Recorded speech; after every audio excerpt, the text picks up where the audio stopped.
আমাদের মানবদেহে যে সিস্টেমগুলো আছে সেগুলোর মধ্যে ইন্টেগুমেন্টারি যে সিস্টেমটা আছে সেটা খুবই গুরুত্বপূর্ণ।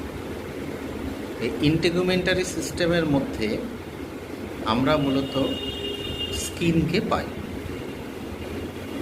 স্কিনের বৈশিষ্ট্য হচ্ছে যে এটা হচ্ছে আমাদের শরীরের একটি আউটার মোস্ট লেয়ার এবং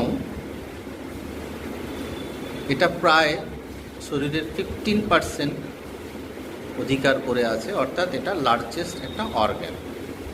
এবং স্কিনের যে ফাংশনগুলো আমরা দেখতে পাই, প্রোটেক্টিভ একটা ফাংশন আছে, থার্মোরেগুলেশন,